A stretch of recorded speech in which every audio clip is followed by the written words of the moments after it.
यही शादी सवाल करके है। घर जाओ हाँ जी। तो मैं अपनी फैमिली का ध्यान रख सकूं, उनके घर जाकर अपनी मम्मी पापा, मेरे 2 भाई हैं, उनका मैं ख्याल रख सकूं आगे जाकर भी। है? हाँ जी। अभी शादी हुई नहीं? जी नहीं, अभी उनकी प्लानिंग चल रहा है। ससुराल में तुम्हारे पाँव टिकेंगे?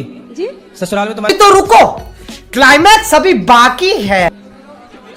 तुम्हारा पूरा ध्यान माँ में रहेगा? टिकेंगे, ऐसी बात नहीं है। नहीं, हमें तो नहीं लक्षण लग रहे हैं कि तुम टिका पाओगी पाँव। अब तुम अभी कह रही हो माँ बाप ना छूटे, माँ बाप का तुम्हारा भैया है? हाँ जी, 2 वो रखेगा ना तुम्हारी माँ का ध्यान। वो रखेंगे। तुम अपनी सास का ध्यान रखना, तुम अपने ससुर का ध्यान रखना, पति का शाबाश बेटा। जाके भी माँ की तरफ आई तो घर तुम्हारा बिगड़ जाएगा। ये रखना पड़ता है ना, क्योंकि दोनों फैमिली, दोनों लोग तो मेरे ही अपने होंगे ना।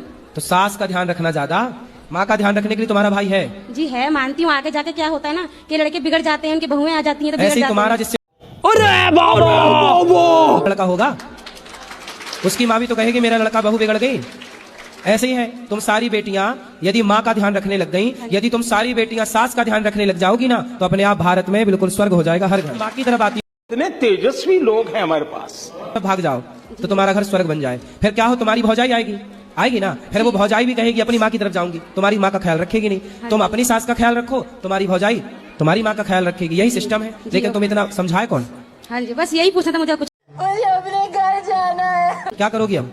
उनका ध्यान रखना पड़ेगा, सास का कुछ हाँ, सास का ध्यान रखना और पति का ध्यान रखना। जी हाँ, माँ ज्यादा ना करना, माँ के चक्कर में ना पड़ना। हाँ, घर खराब नहीं